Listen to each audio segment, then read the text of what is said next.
caving then and caving now, you'll find that this series of caves have been, people have been trying to find a series of caves for years and years and years, but this is the first thing that started. Trick's map of the Jenolan Cave showed a way down to the river beyond the siphon near the lily of the valley. If this could be found, the way to the Mammoth was a possibility. You must remember all speleos are born optimists, you have to be. Much work was done in digging various holes trying to make the descent to the river without any success. It was only recently it was discovered this hole had been covered over by a concrete tourist path, made very difficult. In the end, the siphon and the right imperial cave seemed to be the only logical way to the hypothetical cave system. There was one person who was persevering with this work, and he can be rightly given the title of the father of cave diving in Australia. He's still alive, I think. I haven't heard of him for years, but he was Dennis Bird, a medical student working in the physiological department under Professor Cotton, and he was a member of the Sydney University Speleological Society. Dennis attempted the skin dive for siphon in 1952 and was not successful. He later in December 1952 tried again with a converted gas mask with air supplied by laboratory bellows, but the hose did not even reach the siphon. He tried again in March 1953 with a longer piece of hose and was able to penetrate to a small mud chamber in the siphon. This trip was also my first caving trip, and the next day we swam in the lower level river in the Mammoth and found some new extensions.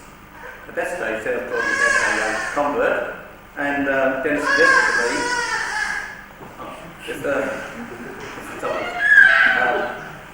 Dennis suggested to me that we might both have a go at the siphon, provided we could get some decent air supply. We had a talk to a Mr. Johnson at one of the dockyard pubs, who we were told supplied diving equipment to pearling luggers and harbour divers. He said he could help and suggested two-man diving pump used on pearling luggers, some summer diving bullies, which are all for many years, and some hand signals to use in blackened conditions, which we had expected in the sight, like putting the fingers and doing obvious touching the face and mask and things like that. The dive was organised for June 1953. Dennis was able to, this was quite an excellent luncher, Dennis was able to get free food in the form of sandwiches and 250 feet lengths of garden hose from the New South Wales Government Tourist Bureau. And his batteries for their underwater lights and capital motors, who were up in Broadway at that time. The press was invited to attend, and a large party assembled in the cave for the dive. You'll see later in some of the slides the size of the pump, and you can realise the difficulty in getting the pump to the site. Dennis Burke and myself donned our equipment and started off into the siphon, actually walking along the bottom. About halfway in, Dennis turned around to me and tried to tear my mask off, which he couldn't, as I was hanging on to it very firmly. No buddy breathing techniques had been thought of at this time. He then was to get upwards into the muddy water. I had no option to return and tell the crew to keep on pumping and to reel in the hose. And out came Dennis. He had ascended to the only air pocket in the passage, had removed the kink in his corrugated hose to his face mask, because we were using converted gas masks at that stage, and had followed his hose out. But I was not attempting the game with this type of gear.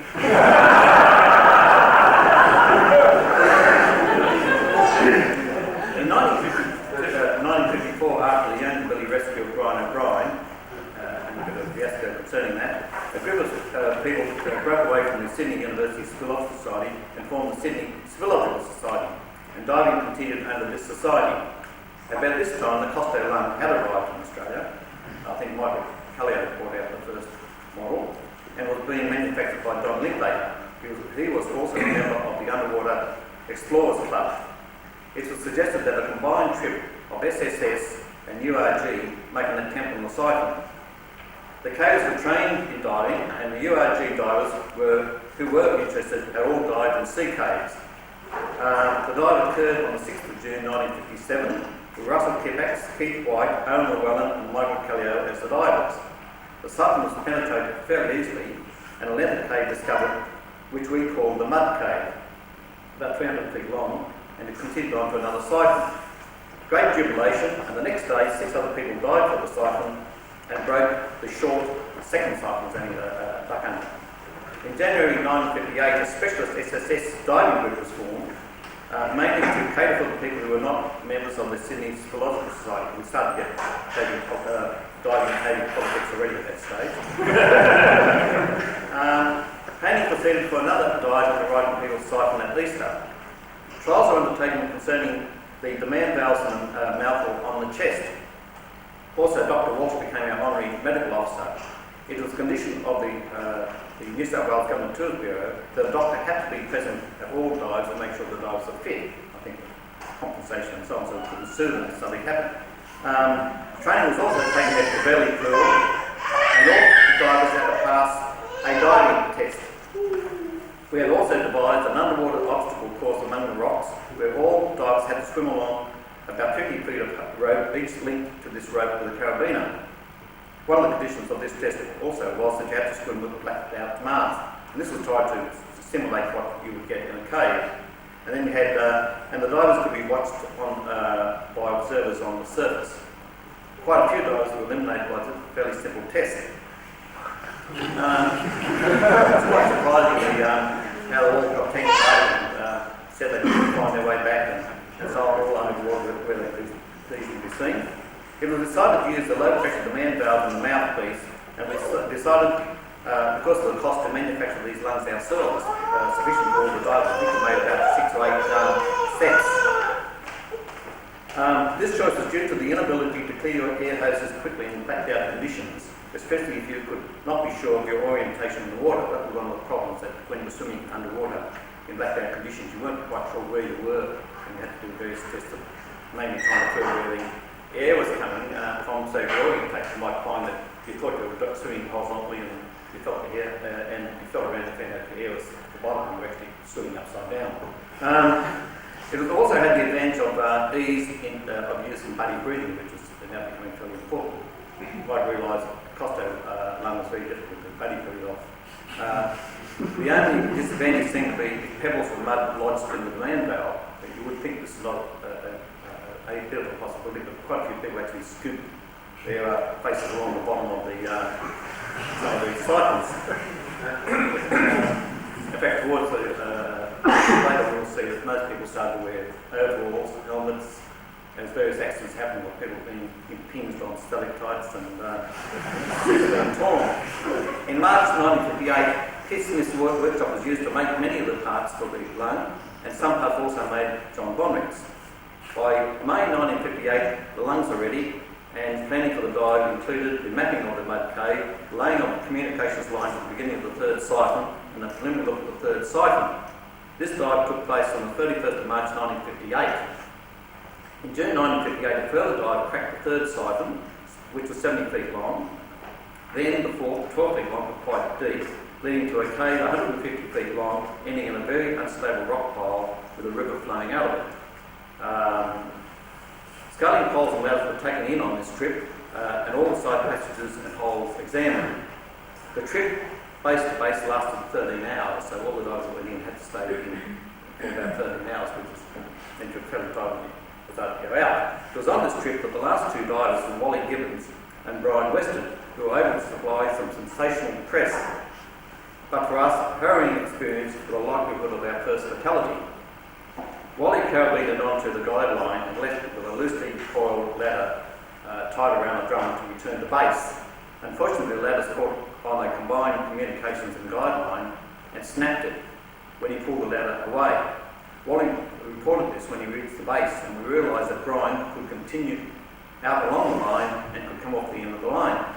And in blacked out conditions, that would mean that you'd go around and circle to find your way out. We waited for 5 minutes and notified Brian. He mounted a rescue, but the divers kept in the muddy water, just kept on returning to base.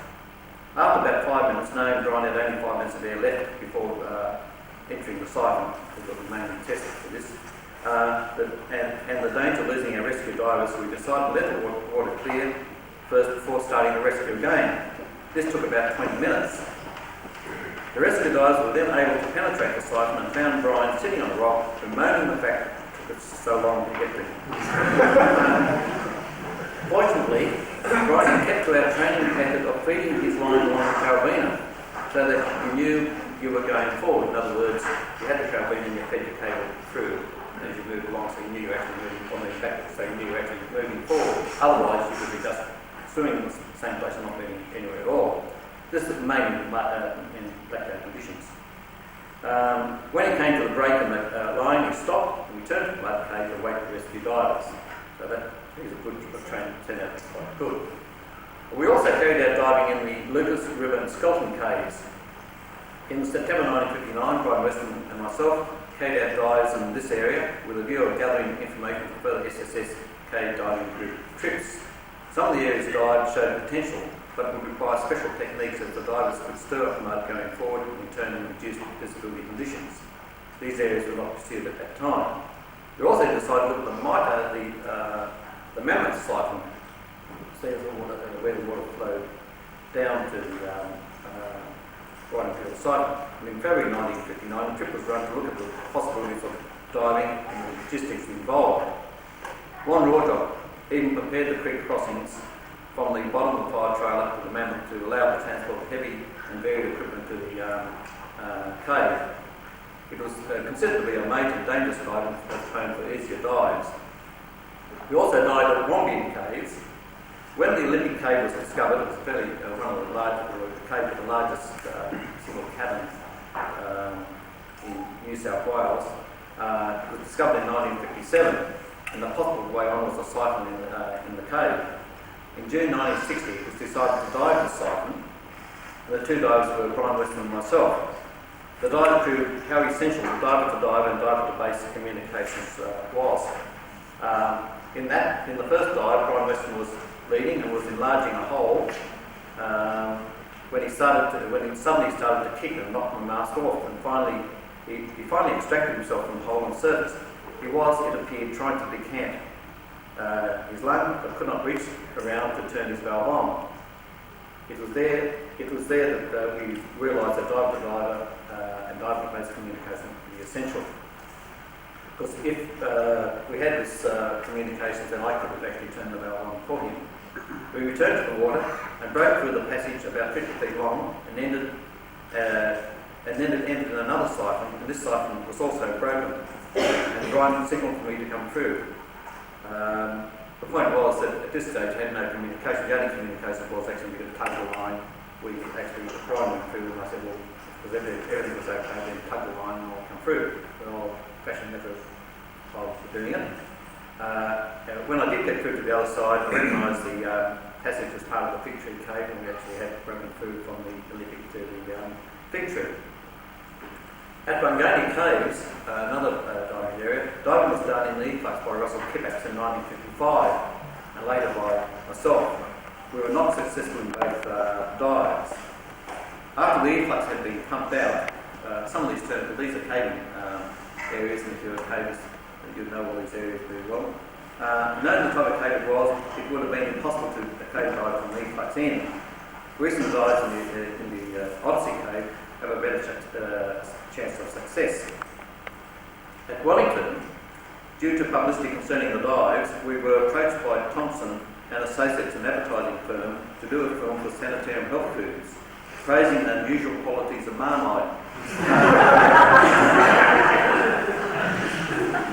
We suggested Wellington Caves would be ideal, but it would enable us to do some work on the two siphons that had been tinted with some folklore history. All these caves have caves that entered at Vaughan and come out at Jenolan, and all these rooms are around, and there's some rumours concerning this area. The first one was the Cathedral Cave with a siphon supposedly leading to a very large cavern which was penetrated in a very dry period, and the second the water cave with this underground lake. This diving trip was run on the 2nd and 3rd of November 1958, and £500 was given to the diving fund. In the Cathedral Cave, this dive penetrated to a small cavern, 12 feet in diameter with no apparent exits. It did contain, as we suspected, high percentages of foul air, and we had warned the divers that they were told to test the air in the cabin with carbide lamps before taking their demand valves out to about 6% CO2. The second dive was in the water cabin, which contained a lake, and it was dived to see if this lake had any siphons leading to passages. There were no leaks discovered. This was a cave whose entrance was bulldozed over and had recently been reopened by SUS. The water level had risen in the meanwhile, and the cave is now filled with water. The advertising film was released in February 1958 and showed divers in this cave, and was shown at intervals in most cinemas in Sydney. We have been trying to obtain a copy of this film. After 1960, very little diving was carried out until about until the 70s, where diving was carried out at Hunganny and Wombian. Now, I'll now show you a series of slides which will illustrate the type of equipment used and the people involved in the exciting and dangerous side of speleology. I hope that the paper is historically correct, and if someone disagrees with the facts, unfortunately when I look around, most of the people that did cave with me at that time, I think only one is still here. I'm not quite sure that people passed on to a great diving cabin in the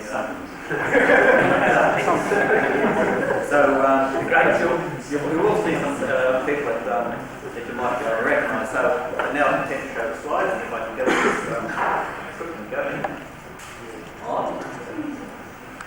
That's it.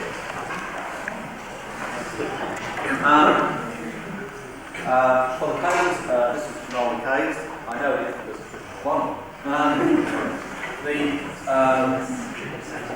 The right material. Somewhere here. And the point was that you enter the water in the middle. In the middle. No. Enter the river here, and the whole idea was to join up to the Mammoth, which is going to be 2 miles further on. And the lily of the valley, was supposed to lead down the river. This is just to give you a profile of what's going on. It's in the far left, Ben. Over the J. Over the far left there. Over the J. Left now.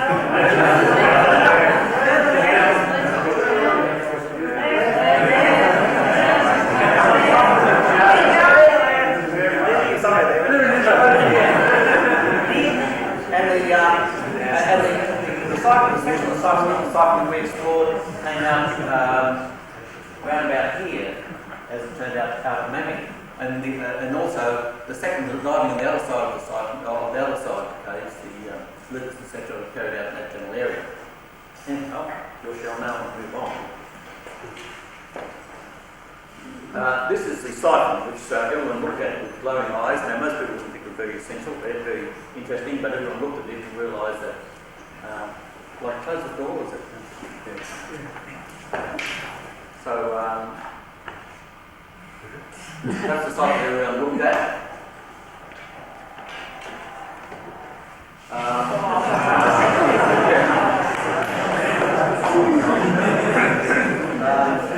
That's myself, and that's Dennis Burke, Fred Stewart,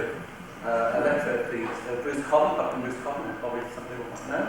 I'm a oncologist, and this is some of our equipment.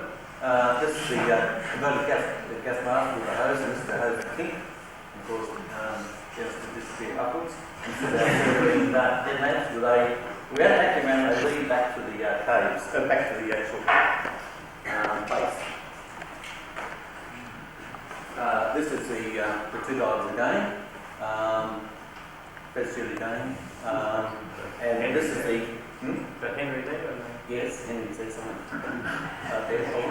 And this is the two-man diving thing. It operates 2 divers, and you can see the size of it, and this has to be carried down the steps down to the right material. It's hard enough without getting that size down. It causes great problems. This is eating some of the food with water along. It shows some of the personalities involved in the cave. Fred Stewart, Brian O'Brien, Kelly, Jim Pascoe, Bruce Cobham, and myself. Doesn't look like that.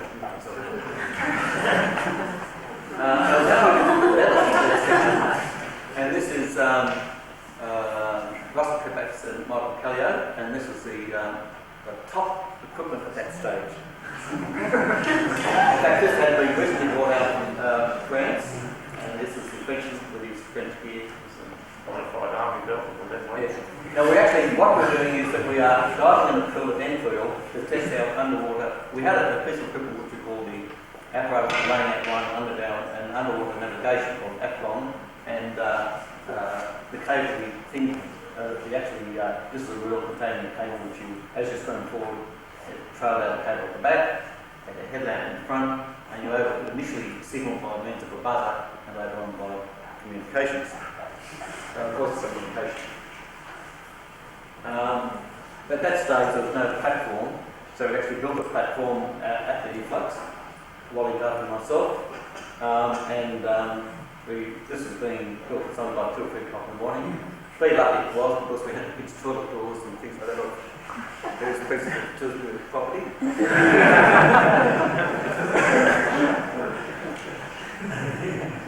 And that's I think Multicalio and Brian and Russell Kerrick's again for the airflow. This is Ron Roger, but this is the person that started it all off in a spurt. And actually,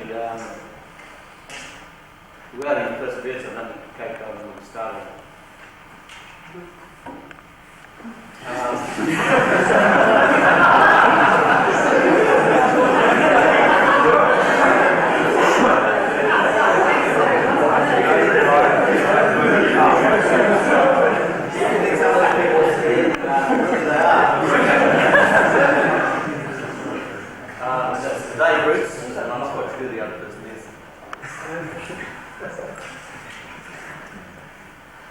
We had a fairly reasonably good communication set up going, so that we could actually talk to Ron Roger and in Bristol. The SSS, the SSS came just so that we could people couldn't mistake us as being audiences.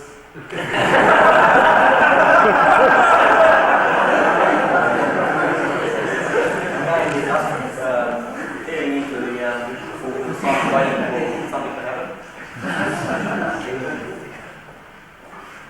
David Richardson and Brian Weston, myself and I think Brian Weston James and I think that's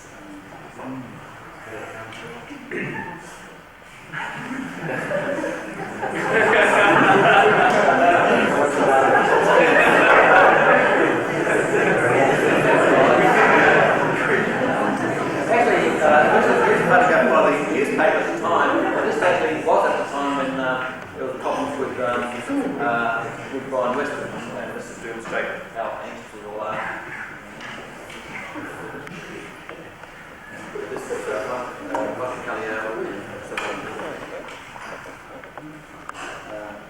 This is the, you can see more detail in the Athlon, the wheels and the still being inland.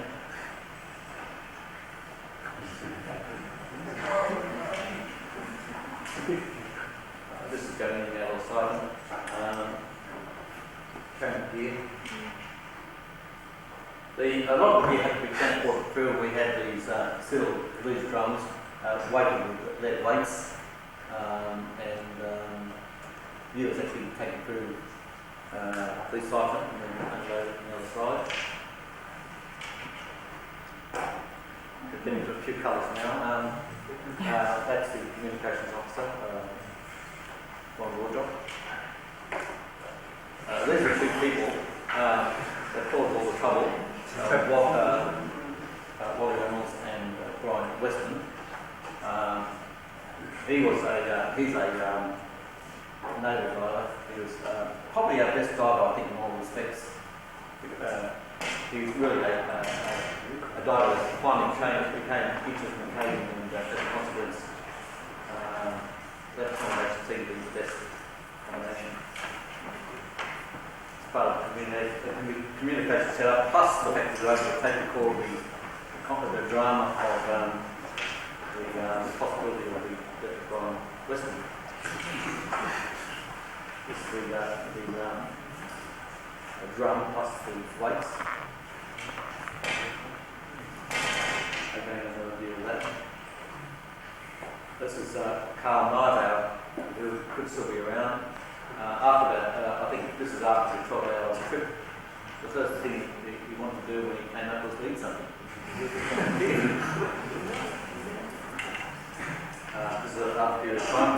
Being a 12-hour, 13-hour trip, it meant that the base had to be manned for those 13 hours, just in case an emergency arose, and consequently we had to have quite a relay of people to do this. I think that could even be John Womack here. Everyone started to get more and more protected. See now we're now wearing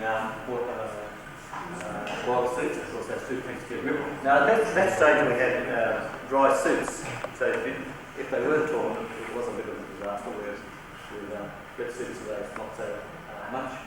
You mostly wore a helmet or balaclava. Of course, one person did come back with a stomach type lodged in his bottles.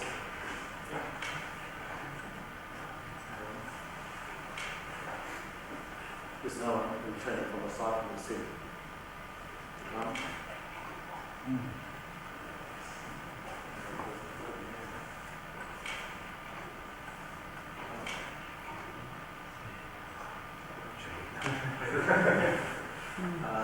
We explored part of the answer. This is someone bringing the book up.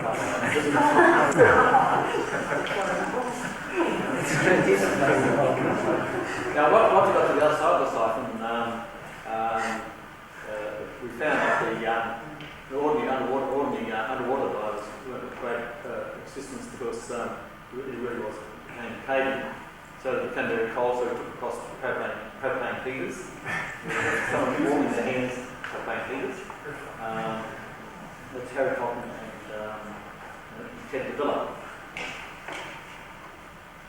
We also had to lay out a communication line, and this is Henry Cunningham talking to base, and talking below there taking photographs. Someone else taking photographs of him. This is Henry Cunningham laying out the communications line. It probably still is in there. I don't know if it's been pulled out. No, still there, still there. Still there. It's still there. Again, Henry Cunningham tested as he went on. He also had the cold out of water, and he was heating himself. The temperature in there was quite cold. Probably would be somewhere in the vicinity of about 5 degrees centigrade. The thing had to be surveyed. This is Brian Weston and myself doing the surveying.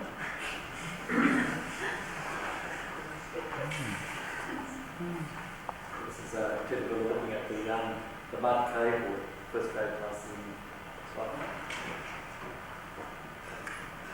It's moving towards the second cycle.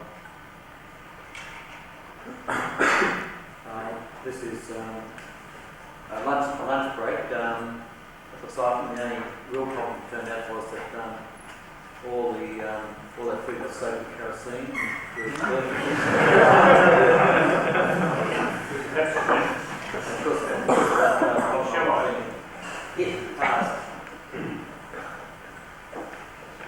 That's the crew basically there.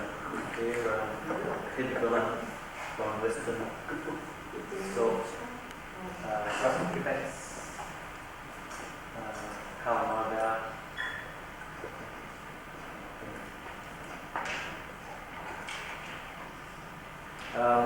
Also, we had to cater in the caves. This is the people preparing the food for the rest of the people to support the team plus the divers.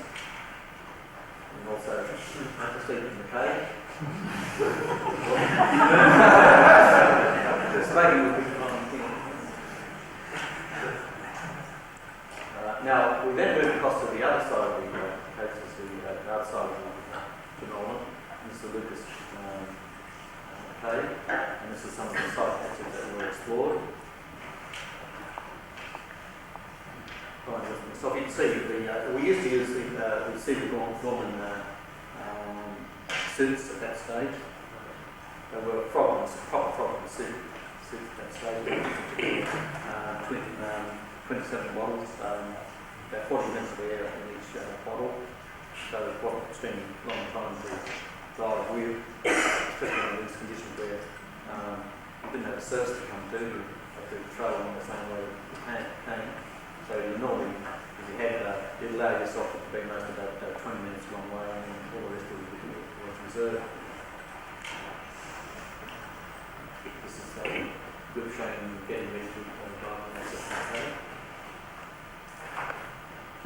The steps in the section of the cave. And the actual dive is through here, through the tight passage to pull a section. It's fairly deep to the section. There was another section that went downstream, a very, very big tunnel. So again, it seems to hop in the whole water, just muddied up straight away. This is another section.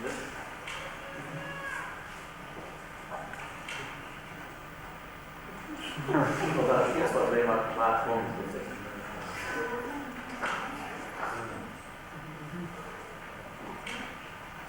Now we were at another section. This is Bungonia and the efflux of Bungonia. This is SSS's big claim to fame to a certain extent, or silliness. And one of the things where we actually excavated all this down here for many, many years and got into a siphon, a cave here. And we expected we could dive this, and we did try to dive this a couple of times. We're very fortunate, as I said, that we couldn't really dive it because a very lot of good circumstances existed in that cave, and there were underwater dams that could give way and cause enormous rushes of water, things like that. As we diving, us up to that diving in the siphon, trying it out, set it apart. So we had it excavated down here, and we're now have busted away in, and we're now trying to actually save time by diving. So the reflux is one which never, we always have to prepare on the wall more work we get in. Let myself diving in, and so further into the cave. And this is the picture in the Olympic cave. Here and there, if you join those two sections of the cave. That's the Vaughan Cave. Well, myself, it's a very difficult cave to get into to start diving, so we had to have a large number of people. And definitely we can't talk about that in. Brian Weston with the after again. And myself, being ready to dive. And also another one, same thing. And then the only other cave, which I haven't put on the slide, but I did have some back, and that was the exploration of the caves at Wellington. And we can't see this bit down here, but it actually showed the cave in the figure that could be dive and the water cave. And that basically is the end of the slides now. And if anyone would like to ask me any questions about any of these things.